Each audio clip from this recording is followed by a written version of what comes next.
وتواصوا بالحق وتواصوا بالصبر صدق اللہ العظیم۔ میرے قابل احترام بھائیو دوستو، دنیا اللہ نے بنائی ہے اور انسان کو اللہ نے پیدا کیا ہے۔ انسان کو اللہ نے دنیا کی یہ زندگی دی ہے۔ یہ زندگی اللہ کی نظروں میں کوئی بڑی زندگی نہیں ہے اور مقصود انسان کی زندگی کا مقصود نہیں ہے۔ اس دنیاوی زندگی کے اندر کامیاب ہو جانا کامیابی نہیں ہے۔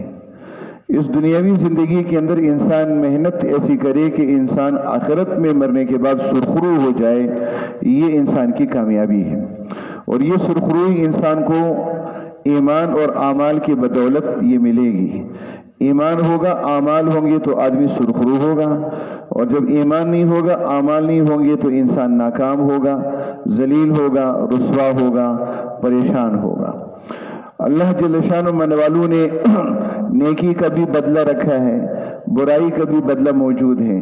نیکی کرنے والے کو نیکی کا بدلہ ملے گا، برائی کرنے والے کو برائی کی سزا ملے گی۔ فَمَن يَعْمَلْ مِثْقَالَ ذَرَّةٍ خَيْرًا يَرَهُ وَمَن يَعْمَلْ مِثْقَالَ ذَرَّةٍ شَرًّا يَرَهُ۔ ایک ذرہ نیکی بھی کوئی کرے گا، اس کا بدلہ بھی اللہ اس کو دیں گے، اور ایک ذرہ برابر کوئی گناہ برائی کرے گا، اس کی سزا بھی اللہ جل شانہ منوالو انسانوں کو دیں گے۔ رسول اللہ صلی اللہ علیہ وسلم فرماتے ہیں قیامت کے دن تین قسم کی عدالتیں لگیں گی۔ ایک عدالت کے اندر تو عقیدہ پیش کیا جائے گا، عقیدے کا حساب و کتاب ہوگا۔ عقیدہ اگر کسی کا خراب ہوا، کوئی مشرک ہے یا کافر ہے، اس کی بخشش کی کوئی صورت بھی نہیں ہے۔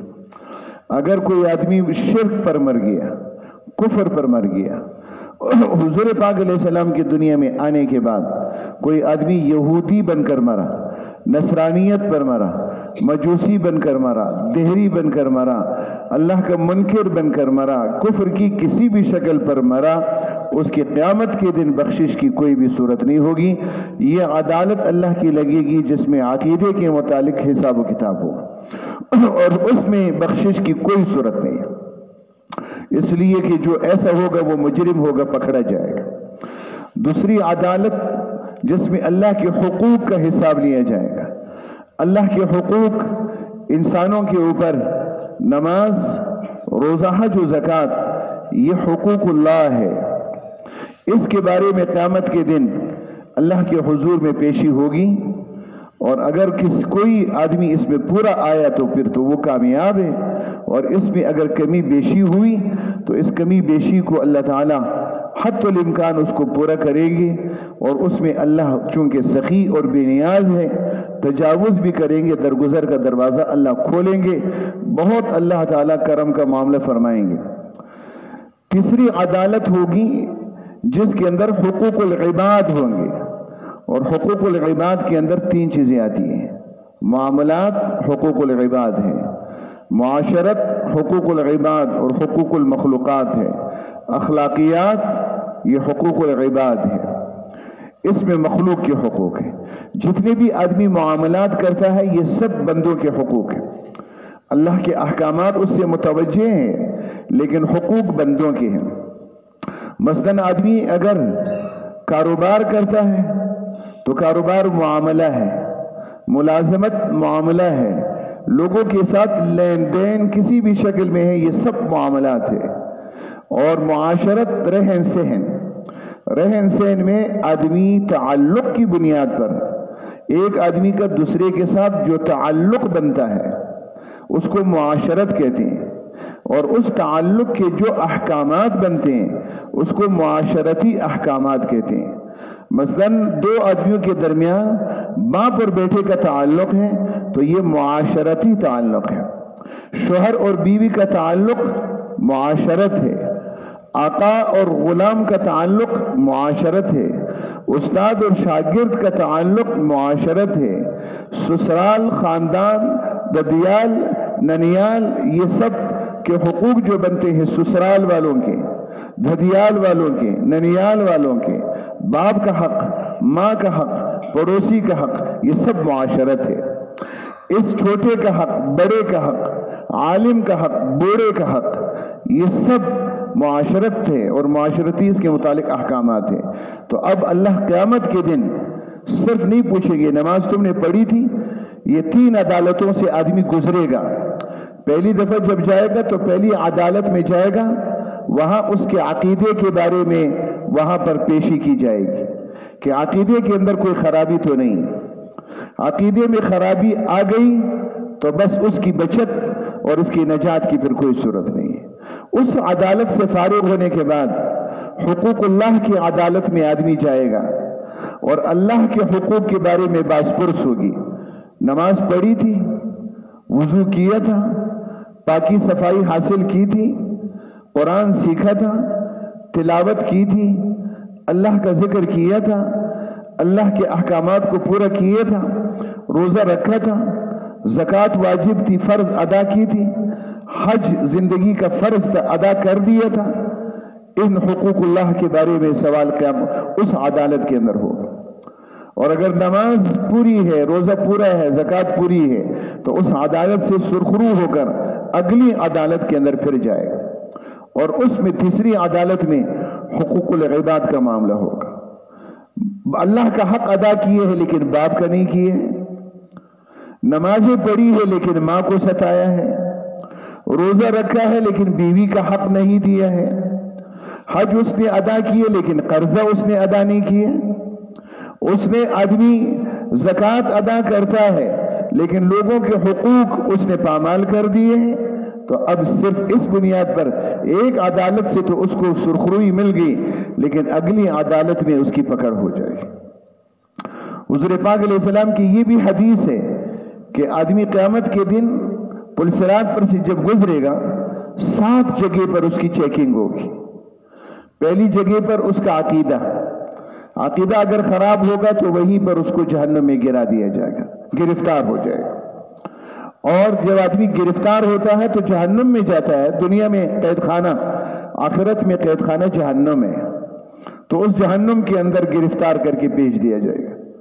اگر یہ عقیدہ ٹھیک ہے آگے جائے گا، پھر اس کو روکا جائے گا، پھر اس میں نماز کے بارے میں پوچھا جائے گا، نماز کے بارے میں اگر گڑبڑ ہوگی پھر گرفتار ہو جائے گا، اگر پاس ہو گیا تو آگے جائے گا، اگلی چوکی پر پھر روزے کا پوچھا جائے گا، اس سے آگے جب جائے گا تو زکوٰۃ کے پوچھا جائے گا، اس سے آگے جب جائے گا حج فرض تھا وہ پوچھا جائے گا، اس سے 6ٹھی جگہ پہ جائے گا باقی دین کے بارے میں پوچھا جائے گا کہ باقی دین میں کیسے تھا، اور 7ویں جگہ پہ جب پہنچے گا تو حقوق العباد کے بارے میں، اللہ کی مخلوقات کے حقوق کے بارے میں پوچھا جائے گا کہ بندوں کے حقوق کیسے ادا کیے۔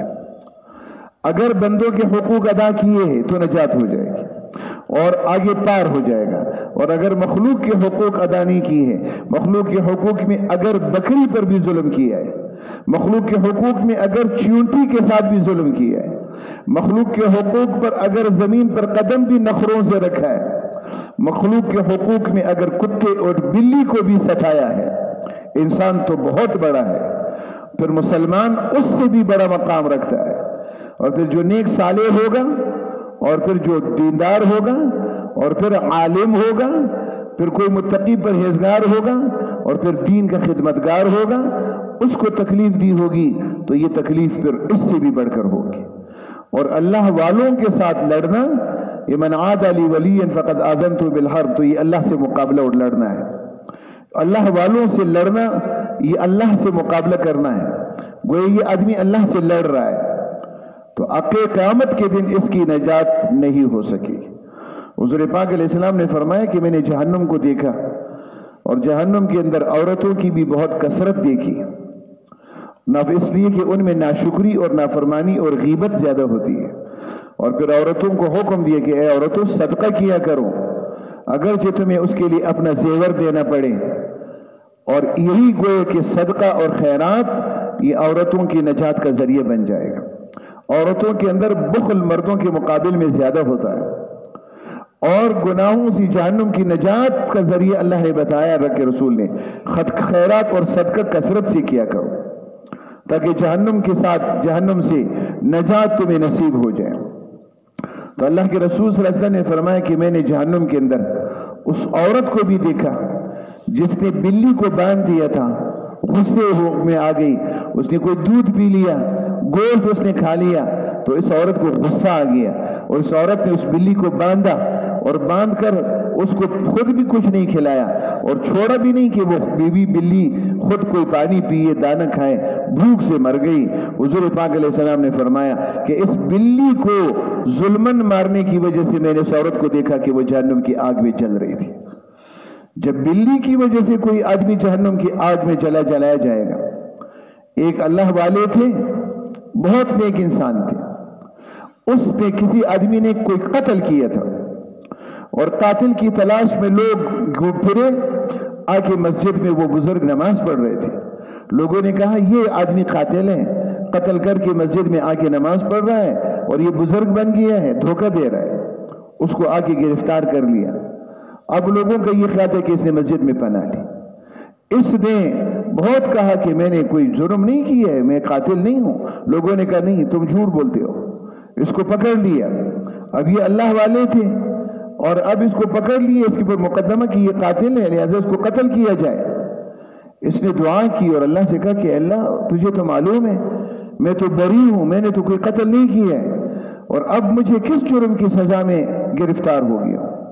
تو اللہ تعالیٰ نے وقت نبی کے ذریعے سے یا الہام کے ذریعے سے اللہ نے بتایا کہ ایک وقت تو پانی کے کنارے پر بیٹھا ہوا تھا، ایک لکڑی تم نے گاڑ دی اور پھر ایک چونٹی جو تھی، چونٹی چھوٹی سی، وہ تم نے اٹھائی، اس لکڑی کے اوپر رکھ دی، اور وہ چونٹی کبھی اوپر جاتی تھی کبھی نیچے آتی تھی۔ اوپر جاتی تھی تو جگہ ختم ہوتی، واپس نیچے جب آتی تھی تو پانی ہوتا تھا، اور وہ چونٹی بھی سمجھتی تھی پانی میں ڈوب جاؤں گی۔ تو تم نے اس چونٹی کو پریشان کر دیا تھا۔ مجھے بتاؤ کہ اس چونٹی کا کیا جرم تھا؟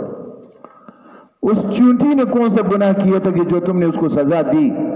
میری نظر میں چونٹی اور انسان پھر برابر ہے، ظلم ظلم ہے جو انسان کرتا ہے۔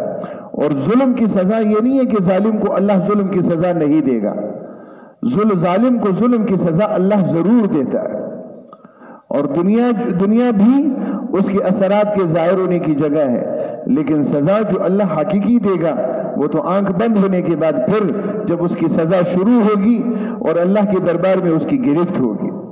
تو اس لیے اب ہم صرف اس خوش فہمی میں آدمی نہ رہے کہ میں صرف نمازیں پڑھتا ہوں تو بس جنت میں جاؤں گا۔ جیسے میں نے ایک دفعہ عرض کیا تھا، ایک صحابی رسول صلی اللہ علیہ وسلم وہ شہید ہو گئے، شہادت کی موت، اللہ کے راستے میں جہاد میں، وہ موت جس کی تمنا رسول اللہ صلی اللہ علیہ وسلم نے کی، اس سے بڑی موت نہیں ہوتی شہادت کی۔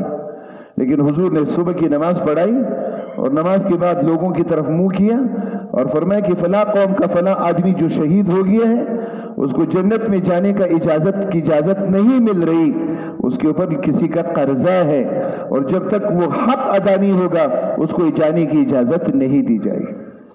اور دنیا میں کیا سزائیں اللہ دیتے ہیں تو ایک حدیث میں عرض کرتا ہوں، دیکھیں اس میں 5 گناہوں کی 5 اثرات کی سزائیں، 5 اثرات اللہ ظاہر کرتے ہیں۔ گناہ ایسے ہواؤں میں نہیں اڑتا، آدمی کہتے ہیں میں نے بدنظری کی تو کیا ہو گیا، اور اگر میں نے جھوٹ بولا تو بول دیا کیا ہو گیا، اور میں نے خیانت کر لی، کسی کا پیسہ کھایا تو کیا ہو گیا، کسی کا حق دبایا تو کیا ہو گیا۔ ایسے نہیں ہے، دیکھنے والا بہت باریک بین ہے، اس کے دربار میں کوئی چیز بھی پوشیدہ نہیں ہے، ایک ایک چیز لکھی جاتی ہے اور اس کا بدلہ اللہ اس کو دیتے ہیں۔ اگر فرد کرے گا تو فرد کو، قوم کرے گا تو قوم، دنیا کرے گی تو دنیا۔ کبھی کسی گناہ کے جرم میں آدمی پکڑا جاتا ہے، کبھی اس کا گھرانہ پکڑا جاتا ہے، کبھی پوری قوم پکڑی جاتی ہے، اور کبھی پوری دنیا پر اللہ کا ایک عمومی عذاب آ جاتا ہے، وہ گناہوں کی سزا اللہ دیتے ہیں۔ تو عبداللہ ابن عباس رضی اللہ عنہ فرماتے ہیں کہ رسول اللہ صلی اللہ علیہ وسلم نے فرمایا 5 گناہ اور اس کی 5 قسم کی سزائیں اللہ کے رسول صلی اللہ علیہ وسلم نے بیان فرمائی۔ ما طفف قوم کیلا ولا بخسوا میزانا الا منعهم اللہ القطرہ، کہ جو قوم وما ظهر في قوم الزنا الا ظهر فيهم الموت وما ظهر في قوم الربا الا سلط الله عليهم الجنون وما ظهر في قوم القتل فقتل بعضهم بعضا الا سلط الله تعالى عليهم عدوهم وما ظهر في قوم عمل قوم لوط الا ظهر فيهم الخسف وما ترك قوم الامر بالمعروف والنهي عن المنكر الا لم ترفع اعمالهم ولم يسمع دعاؤهم۔ یہ 5-6 گناہ اللہ کے رسول نے ذکر فرمائے ہیں صلی اللہ علیہ وسلم نے۔ پہلا گناہ، جو قوم ناپ تول میں پیمائش میں کمی کرے، کپڑا تولتا ہے تو گز چھوٹا بنائے ہوا ہے، یا دھوکے سے اس میں گرہ 2 گرے کم کر دیتا ہے۔ خریدنے والا سمجھتا ہے کپڑا پورا دے دیے، لیکن اس نے چالاکی سے اس کپڑے کو کھینچ دیا اور اس کپڑے کو جلدی سے اس نے ناپا، لیکن اس میں گرے 2 گرے کی اس نے کمی کر دی۔ اب بظاہر تو یہ کہ میں بہت چالاک ہوں، کتنا سمجھدار ہوں، 10 روپے بچا لیے، 50 روپے میں نے بچا لیے، 100 روپے میں نے بچا لیے، لیکن اس کو یہ نہیں معلوم ہوتا بیوقوف احمق کو کہ یہ میں نے بچائے نہیں ہے، جو بچائے تھے وہ بھی تباہ کر دیے میں نے۔ یہ نہیں ہے کہ میں نے 100 روپے بچا لیے، میں نے 1000 تباہ کر دیے۔ اب بدلے میں مجھ سے 1000 نکلیں گے، اب بدلے میں مجھ سے 1,00,000 نکلیں گے، میری اولاد سے نکلیں گے، اور میرے اندر سے اللہ اس کو نکالیں گے۔ تو جو لوگ ناپتول میں کمی کر لیں، ناپتول کے اندر چیزیں جو دے دی جاتی ہیں، یا گن کر، تو جس کو گنتی سے کہتے ہیں، یا تول کر وزن ہوتا ہے، اور یا پیمانہ ہوتا ہے۔ جیسے آدمی موبائل خریدتا ہے، دودھ 1 لیٹر دودھ، ظاہر ہے کہ دودھ کا پیمانہ ہوتا ہے، 1 لیٹر دودھ ہے، اب وہ پیمانہ اس نے کم کیے۔ پٹرول پمپوں پر جائے تو پٹرول پمپوں کے اوپر وہ جو پیمانے ہوتے ہیں اس کے اندر کم ہوتے ہیں۔ اکثر لوگ کہتے ہیں فلاں پمپ سے جب تیل ڈالیں گے اور وہ لوگ اچھا تیل دیتے ہیں، پیمانہ ان کا پورا ہے۔ اس کا مطلب یہ ہے کہ شہر کے ہزاروں سینکڑوں پٹرول پمپوں پر پیمانے پورے نہیں ہیں۔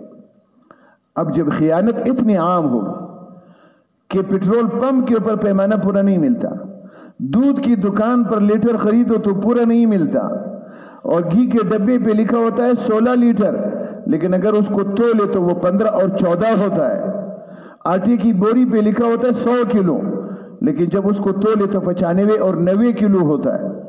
اب یہ ناپ تول کے اندر، تو اب آپ بتائیں، گننے والے گننے میں چوری نہیں کر رہے ہیں، اور تولنے والے تولنے میں چوری نہیں کر رہے ہیں، ناپنے والے ناپ میں چوری نہیں کر رہے ہیں، پیمائش کرنے والے پیمائش میں چوری نہیں کر رہے ہیں۔ 1 بالش زمین یہ پیمائش ہے، اس میں اگر کسی نے کسی کی صرف 1 بالش زمین، فٹ بائی فٹ نہیں، 1 بالش زمین اگر کسی نے زمین پر قبضہ کر لی، جس پہ ہاتھ رکھ لے، اتنی زمین ہے اور یہ زمین اس کی نہیں ہے، اس کا حق نہیں بنتا، اور اس زمین پر کو اس نے اپنی زمین بنا لیا۔ اللہ کے رسول صلی اللہ علیہ وسلم نے فرمایا قیامت کے دن 7 زمینوں کا توق اس کے گلے میں ڈالا جائے گا، پورے محشر میں شرمندہ ہوگا کہ یہ زمین کا چور ہے، اس نے کسی رشتہ دار کی زمین چوری کی، کسی کی دکان کی زمین چوری کی، کسی کے باغ کی زمین چوری کی، تو یہ محشر میں شرمندگی۔ اب اتنے تھوڑے مجمع میں اگر 1 آدمی کھڑا ہو جائے اور یہ اعلان ہو جائے کہ یہ چور ہے، اس نے دری چوری کی ہے، اس نے گھڑی چوری کی ہے، اس نے کسی کا کپڑا چوری کی ہے، تو اس کی عزت میں کیا رہے؟ تو محشر کے اندر کھربوں انسانوں کے سامنے کسی کو ہوگا کہ یہ چور ہے، اس نے چوری کی تھی، اور یہ اس کی سزا ہو۔ تو اب اس کی سزا قیامت کے دن، اس کی سزا دنیا میں بھی اللہ دیتے ہیں اور قیامت کے دن بھی اللہ اس کی سزا دیں گے۔ اب دنیا کے اندر تو یہ دیکھیں یہ، اور 5ویں چیز ہے اندازے سے کوئی آدمی کسی چیز دیتا ہے۔ خریدنے بیچنے میں یہ 5 طریقے ہوتے ہیں، یا گننا ہوتا ہے، یا تولنا ہوتا ہے، یا پیمانہ ہوتا ہے، اور یہ پیمائش ہوتی ہے گز، چوڑائی اور لمبائی میں، جیسے زمینوں کو پیمانے میں فٹ اور گز کے حساب سے جو چیزیں لی جاتی ہیں، اور ایک ہوتا ہے 5واں اندازہ۔ کسی نے کہا اندازے سے دے دو، 1 کلو دے دو، اس نے اندازے سے دے دیا، اور 2 کلو دے دو، 10 کلو دے دو، اندازے سے چیزوں کو خرید لیا۔ لیکن اب لینے والا سمجھتا ہے کہ پورا دے رہا ہے، دینے والا سمجھ رہا ہے کہ میں نے ڈنڈی ماری ہے اور میں نے اس میں خیانت کر لی، گوشت میں نے کم کر دیا ہے، اور تول میں میں نے کمی کر دی۔ نتیجہ کیا ہوگا؟ نتیجہ اللہ فرماتی کرتا کیوں ہے آدمی؟ پیسہ زیادہ ہو جائے، رزق زیادہ ہو جائے، لیکن اللہ سزا کیا دیتے ہیں؟ بارش اور رزق اللہ بند کر دیتے ہیں، یعنی قحط اس پر مسلط کر دیتے ہیں، بھوک اس پر مسلط کر دیتے ہیں، روزی کی کمی مسلط کرتے ہیں۔ کرتا ہے روزی بڑھانے کے لیے، لیکن اللہ اس کی روزی اس پر کم کر دیتے ہیں، اور اس کی روزی کی سزا اس کو ملتی ہے، اس کی اولاد کو ملتی ہے، اس کی نسلوں کو مل جاتی ہے، قوم کو مل جاتی ہے، پورے ملک کو مل جاتی ہے۔ اب پورے ملک کے اندر جب یہ کمی بیشی موجود ہے تو پورے ملک پر روزی کی کمی موجود ہے، پورا ملک بے روزگاری کا اور روزی کی تنگی کا شکار۔ دوسرا جرم دیکھیں، وما ظہر فی قوم الزنا، زنا اللہ کی غیرت کو دعوت دیتا ہے۔ اور ایک دفعہ زمین پہ زلزلہ آیا، حضرت اما عائشہ رضی اللہ عنہا فرماتی ہے رسول اللہ صلی اللہ علیہ وسلم نے فرمایا کہ جب زمین پر زنا ہوتا ہے تو اللہ کی غیرت کو جوش آتا ہے، تو اللہ حکم دیتے ہیں زمین کو ہلاؤ ان کو، اور پھر وہ زمین کے پر زلزلہ آتا ہے۔ زمین کے کسی رگ کو اللہ حکم دیتے ہیں کہ اپنے آپ کو ہلاؤ، جیسے آدمی کا بدن ہے تو زمین کا وجود ہے۔ اب میں یہ کہتے ہاتھ ہلا تو ہاتھ ہلا لیتا ہے آدمی، کندھا ہلائے تو کندھا ہل رہا ہے، پاؤں ہلائے تو پاؤں ہلے گا، تو اللہ بھی زمین کے کسی حصے کو حکم دیتے ہیں کہ ہلاؤ اپنے آپ، تو اس مخصوص جگہ کو اللہ ہلاتے ہیں اور اس کے ہلا کر اللہ بتا دیتے ہیں کہ میرا زور سمجھ لینا، غافل نہیں ہوں، اندھا نہیں ہوں، نابینا نہیں ہوں، میری زمین کے اوپر رہ رہے ہو، اور اتنا سوچو کہ یہ زمین میری ہے، یہ میرا فرش ہے، اس کے اندر تمہیں دھنسا بھی سکتا ہوں، تباہ بھی کر سکتا ہوں۔ پھر آدمی کہتے ہیں یا اللہ توبہ، یا اللہ توبہ، یا اللہ توبہ۔ وہ زیارت میں زلزلہ آیا تھا، وہ جو کئی لوگ مرے تھے تو ہم لوگ بھی گئے تھے، اور پھر عصر کو جب زلزلہ آیا تھا تو یہاں پر بھی حضرات جو نماز پڑھ رہے تھے، اور اس وقت نماز کے دوران عصر کی نماز یہاں پہ ہو رہی تھی کہ جس کے درمیان دوران زلزلہ آیا تھا، تو ہم زیارت پہ تھے، تو اور بھی جو حضرات جو موجود تھے، تو وہ جب آیا تو وہ مردوں کو جب دفنا رہے تھے، اس وقت وہ دوسرا جو شدید جھٹکا آیا، اب سب کے سب یا اللہ توبہ، یا اللہ توبہ، یا اللہ توبہ، اور رونے لگے، کوئی سڑک پہ لیٹ گئے، کوئی رو رہے تھے، اور سب کے سب اے اللہ توبہ، اے اللہ توبہ، اے اللہ توبہ۔ تو اب یہ اللہ توبہ، نہ اس سے پہلے توبہ نہ اس کے بعد توبہ، بس اسی وقت توبہ۔ اور توبہ بھی اس لیے ہے کہ مر نہ جاؤں، لیکن اس لیے نہیں ہے کہ اللہ ناراض ہے اور اللہ کی ناراضگی کو ختم کرو۔ زنا، آنکھوں کا بھی زنا ہے، تصویر دیکھنا، ننگی عورتوں کو دیکھنا، موبائل پہ دیکھنا، فیس بک پہ دیکھنا، سین بورڈوں پہ دیکھنا، رسالوں میں دیکھنا، اور ویسے کسی کی ماں اور بہن کو دیکھ لینا، آنکھوں سے دیکھ لینا، کانوں سے اس کے تذکرے سن لینا، کانوں کا زنا ہے، زبان سے وہ تذکرے کرنا، یہ زبان کا زنا ہے، ہاتھ بڑھا دینا، ہاتھ کا زنا ہے، اور پاؤں سے اس کی طرف چل جانا، سینما کی طرف جا رہے، تو یہ تو زنا کے اڈے ہوتے ہیں۔ اور گانا، رسول اللہ نے فرمایا رقیۃ الزنا، اس سے زنا کا شوق پیدا ہوتا ہے۔ گانا جو بولتا ہے اور گانا جو سنے گا، یہ گانا سننے سے اور پڑھنے سے زنا اور بدکاری کا شوق آدمی میں پیدا ہوتا ہے۔ دل آدمی کا کرتا ہے غلط دیکھوں، غلط سنوں، غلط بولوں، اور آدمی عورتوں کو، کسی کی بہن کو، کسی ماں کو آدمی دیکھ رہا ہے۔ حضور پاک علیہ السلام نے ایک شخص کو دیکھا کہ دروازے میں وہ جھانک رہا ہے، آپ نے فرمایا کہ مجھے میرا دل چاہ پتھر اٹھا کے اس کی آنکھ کو پھوڑ دو، اور فرمایا کہ یہ پردہ اسی لیے تو ہے کہ کسی کی گھر پہ نظر نہ ڈالو اور تم سراغ سے دیکھ رہے ہو۔ تو یہ انسان ابھی اس کی سزا کیا ملے گی؟ آج یہ زنا کتنا عروج پر ہے، یہ گناہ، آنکھ کتنی نافرمانی، فیس بک پر، موبائل پر، دوسرے ذرائع پر، آنکھ کی بد نظری، کانوں سے گانوں کا سننا، اور وہ آدمی کے پہلے تو اس کے لیے محنت کرنی پڑتی تھی، اب تو جیب میں ہے، کانوں کے اندر ہیڈ فون رکھا ہوا ہوتا ہے، راستے پہ چلتے بھی گانا سن رہا ہوتا ہے، جہاز میں سفر کر رہا ہے، بحری جہاز میں کر رہا ہے، بس میں بیٹھ کے سفر کر رہا ہے، سائیکل چلا رہے، موٹر سائیکل چلا رہے، کانوں کے اندر ہیڈ فون ہے، گانے سن رہے ہوتے ہیں۔ وہ گانا نہیں سن رہا ہوتا، اللہ کے عذاب اور اللہ کی لعنت کو برسا رہا ہوتا ہے۔ تو سزا اللہ کیا دیتے ہیں؟ اب دیکھیں، فیہم الموت، اللہ موت کے حالات پیدا کر دیتے ہیں۔ جیسے ابھی ہے کہتے مر رہے ہیں، لوگ مر رہے ہیں، تو لوگوں کو مرنے کے لیے کہ مسجد بند کر دو تو بس اب لوگ نہیں مریں گے۔ اللہ کو ناراض ہے، مزید کر دو تو اب وہ سلسلہ رک جائے گا۔ عقلوں پہ کیسے پردے آدمی کے پڑ جاتے ہیں۔ جو ناراض ہے اس کو مزید ناراض کر دو تاکہ سلسلہ بڑھتا رہے۔ مسجد کو بند کر دو، نمازیں مت پڑھو، اللہ کے عذاب سے بچ جاؤ گے۔ تو کیا مسجدوں میں نہ جانے سے آدمی اللہ کے عذاب سے بچتا ہے؟ اللہ کے عذاب سے جب ہوگا وہ تو گھر کے اندر بھی آئے گا۔ جب اللہ ناراض ہے، اس نے ارادہ کیے ہے، تو گھر کے اندر تباہ کر دے گا، بازار میں تباہ کر دے گا، دفتر میں کر دے گا۔ اب جتنے لوگ مرے ہیں یہ مسجدوں میں نہیں ہیں، اب تک کے جتنے لوگ اور دنیا میں جو مر رہے ہیں، اٹلی اور فرانس اور جرمن اور جاپان میں جو مر رہے ہیں، یہ مسجدوں کی وجہ سے مر رہے ہیں۔ مسجد میں گئے ہیں، وہاں سے وہ لوگ مر گئے، اب بازاروں میں مر رہے ہیں، دفتروں میں مر رہے ہیں، اور اپنی اپنی جگہوں پہ مر رہے ہیں۔ کیوں مر رہے ہیں؟ تو اس لیے مر رہا ہے کہ ناراض ہے. جب وہ موت مسلط کی موت کے اسباب پیدا کر دیتا ہے، ایکسیڈنٹ، لڑائی جھگڑے، خانہ جنگی اور یہ سب چیزیں. اور تیسری چیز وما ظہر فی قوم الربا، اور جس قوم کے اندر سود ظاہر ہو جائے اللہ ان کے اوپر جنون اور دیوانگی، عقلوں پہ پردے ڈال دیتا ہے. بیماریاں ایسی آتی ہیں کہ جس سے ان کے عقلوں کو اللہ چھین لیتے ہیں. اور وما ظہر فی قوم القتل، اور جس قوم کے اندر قتل زیادہ ہو جائے، بعض لوگوں کو قتل کر دے، اللہ ان کے اوپر دشمن مسلط کر دے گا. اور جس قوم کے اندر ہم جنس پرستی قوم لوط کا عمل شروع ہو جائے، اللہ فرماتے ہیں ان کے اوپر خسف یعنی زمین کے اندر اللہ ان کو دھنسا دے گا. وما ترک فی قوم الامر بالمعروف، اور نیکی کا امر اور گناہوں سے روکنا اس امت کا وظیفہ ہے. اور جب یہ امت نیکی کا امر چھوڑ دے اور گناہوں سے روکنا چھوڑ دے تو اللہ سزا یہ دے گا لم ترفع اعمالہم، عمل کریں گے لیکن اللہ تک ان کے اعمال پہنچیں گے نہیں. نماز پڑھیں گے رکی رہے گی، زکوٰۃ دیں گے پہنچتی نہیں ہے، اپنا ذمہ داری نہیں پوری کرتے. امت کی ذمہ داری ہے امر بالمعروف و نہی عن المنکر. کتنی بڑی سزا اللہ دے رہے ہیں. اب یہ کہتے ہیں کہ تم نماز پڑھو گے لیکن نماز اللہ تک پہنچے گی نہیں، روزہ رکھو گے یہ روزہ اللہ تک پہنچے گا نہیں، اعمال کرو گے یہ پہنچیں گے نہیں، تم پر مصیبت آئے گی، دعا مانگو گے لم یسمع دعاؤہم، تمہاری دعاؤں کو سنا نہیں جائے گا. اب جب وہ سنے گا ہی نہیں تو پھر وہ قبول کیسے کرے گا، پھر کام کیسے بنائے گا؟ وہ کہتے میں سنتا ہی نہیں ہوں تو تمہارا کام کیسے کروں؟ تو تمہاری دعاؤں کو میں سنوں گا بھی نہیں. تم چیخو چلاؤ رو، میں تمہاری دعاؤں کو نہیں سنوں گا. اس لیے کہ جب تم نے ذمہ داری چھوڑ دی، گناہوں سے روکنا چھوڑ دیا، بچے کو نہیں کہہ رہے کہ گناہ مت کرو، بیوی کو نہیں کہہ رہے کہ بے پردگی کیوں کرتی ہو، اپنی بیٹی کو بے پردہ ہو گئی باپ نہیں کہتا کہ تم نے کیوں پردہ اتار دیا، اپنی بیوی کو نہیں کہتی کہ تم نے نماز کیوں نہیں پڑھی اور تم نے یہ بے دینی کیوں اختیار کی.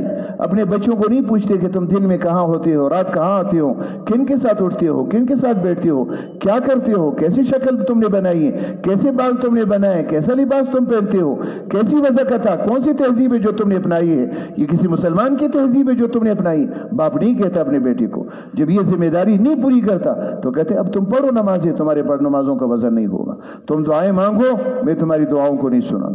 یہ حدیث ہے انشاءاللہ مزید تشریح بھی کل عرض کر دوں گا. اللہ جل شانہ و منوالہ ہم اور آپ کو اس سے بڑھ کر اب اور وضاحت کے ساتھ ہم اور آپ کے سامنے راستہ اور منزل اس سے بڑھ کر کیسے متعین کیے جا سکتا ہے. تو میرے دوستو اس میں یہ ہے کہ ہم خود بھی ان چیزوں سے بچیں اور عہد کر لے کہ ہم نے اپنے آپ کو بچانا ہے، عزم کر لے. اور پھر صرف یہ نہیں ہے، پوری دنیا کو بچانا ہماری ذمہ داری ہے، پوری دنیا کو بچانا ہماری ذمہ داری. پولیس انتظامیہ کی ذمہ داریاں ہوتی، فوج کی ذمہ داریاں ہوتی بحیثیت فوج کی. پولیس کی ذمہ داری ہے، کہتے تم کو اسی لیے تو بھرتی کی ہے کہ یہ کام کرو. ایک دفعہ ایک مولوی صاحب قتل کر دیے گئے تھے، شہید ہو گئے. احتجاج کیا تو یہ گورنر ہاؤس کے سامنے اور مقتولین کے رشتہ داروں نے، تو میں بھی ادھر گیا تو پولیس والوں سے ایک ساتھی کچھ بات کر رہے تھے تو اب وہ کچھ پولیس کے ذمہ دار تھے، ان سے کہا کہ یار یہ کیوں ہوا ہے؟ تو کہا کہ ہم کیا کریں؟ تو پھر انہوں نے کہا کہ پھر یہ وردی کس لیے پہنی ہے تم نے؟ تمہاری ذمہ داری یہ وردی تم کو اسی لیے پہنائی گئی ہے اور تنخواہ تم کو اسی لیے قوم کے پیسوں سے تم کو دی جاتی ہے کہ تم امن قائم کرو، قتل نہ ہو، چوری نہ ہو.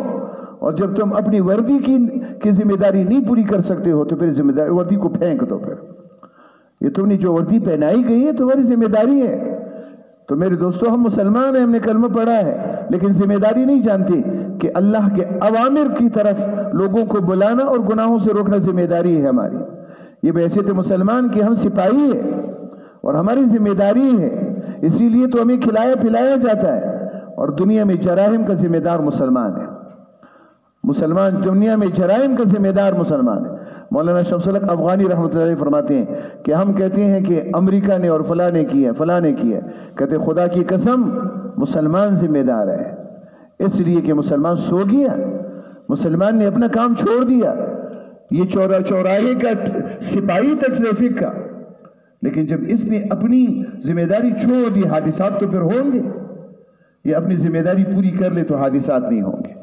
ہمیشہ یہود و نصارہ نے ذمہ داریاں نہیں پوری کی، مسلمان نے کی ہے۔ مسلمان ذمہ داری پوری کرتا تھا تو دنیا کے اندر امن ہوتا تھا، اور اب بھی دنیا میں امن امریکہ، چین، جاپان کی وجہ سے نہیں آئے گا، ہماری پولیس کی وجہ سے نہیں آئے گا، فوج کی وجہ سے نہیں آئے گا۔ مسلمان اپنی ذمہ داری پوری کرے گا، اللہ امن عطا کر دے۔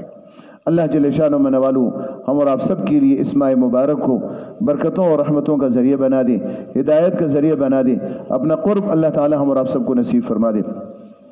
ذکر کے لیے جیسے کہا تھا لا الہ الا انت سبحانک، امید ہے انشاءاللہ ساتھی کر رہے ہوں گے۔ لا الہ الا اللہ کلمے کا ذکر، استغفار، تیسرا کلمہ اس کو کثرت سے پڑھ لیں۔ اللہ کے رسول صلی اللہ علیہ وسلم پر درود شریف زیادہ پڑھ لیں۔ درود شریف کی یہ طاقت علماء نے لکھا ہے، آفات کے وقت جب درود کو کثرت سے پڑھا جائے گا تو اللہ جل شانہ من والو کو اپنے محبوب، بہت محبوب ہے، بہت قریب ہے۔ حضور پاک علیہ السلام پر کثرت سے درود کے پڑھنے کی برکت سے اللہ وباؤں کو، آفتوں کو دور فرما دیتے ہیں۔ اللہ تعالی ہم اور آپ سب کو توفیق نصیب فرما دے۔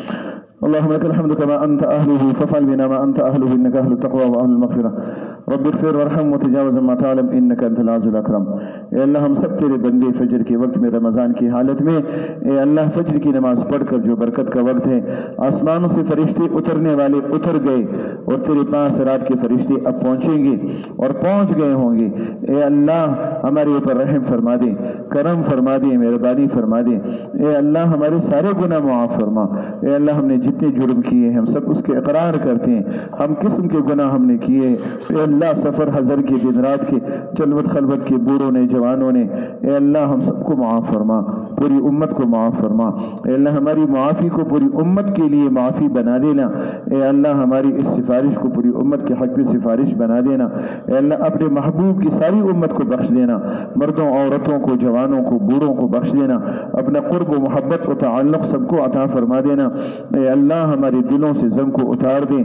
اے اللہ ہمیں دلوں کا نور نصیب فرما دیں۔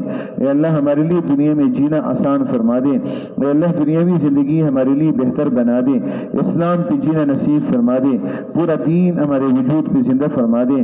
اے اللہ جتنے بھی حقوق ہیں، اے اللہ عقیدے کی درستگی نصیب فرما۔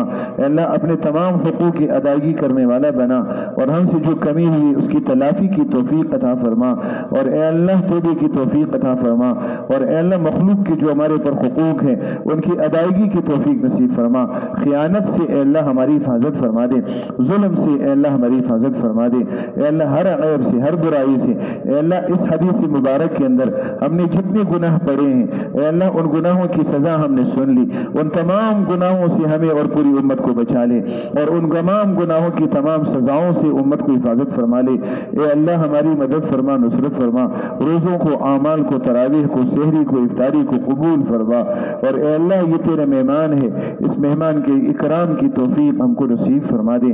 یہ مہینہ ہمارے اوپر سے ایسا گزار دے اے اللہ کہ تو ہمیں اعمال خیر کی توفیق عطا فرما دے، اور تمام گناہوں سے ہم سب کو بچا دے، سر کے بالوں سے پاؤں کے ناخن تک۔ اے اللہ ہماری آنکھوں نے، ہماری زبان نے، کانوں نے، دل دماغ، ہاتھوں پاؤں نے جو گناہ کیے ہیں سب کو معاف فرما، اور ہماری پورے وجود کو اے اللہ گناہوں کے زنگ سے صاف فرما، پاک فرما۔ اے اللہ ہمیں، اے اللہ ہمارے وجود کو جیسے کپڑوں کو دھویا جاتا ہے، اے اللہ تو ہمیں ایسا دھو لے اور ہمیں ایسا پاک کر دے اور ہم اسے صاف کر دیں، ہمارے دلوں کو چمکا دیں، ہماری اولادوں کی حفاظت فرما، ہماری نسلوں کی حفاظت فرما، ہمارے بچوں کی حفاظت فرما۔ اے اللہ یہ دجالی دور ہے، اے اللہ ایمان کا سودا ہو رہا ہے، اور اے اللہ کہیں ایسے نہ ہو اے اللہ جان کی وجہ سے ہم اپنے ایمان کا سودا نہ کر لے، مال کو بچانے کے لیے تجھے ناراض نہ کر دے، اور اپنی دنیا کو بنانے کے لیے اپنی آخرت کا نقصان نہ کر دے۔ اے اللہ تو ہمیں اس کی سمجھ نصیب فرما۔ اے اللہ ہماری رہبری، رہنمائی فرما۔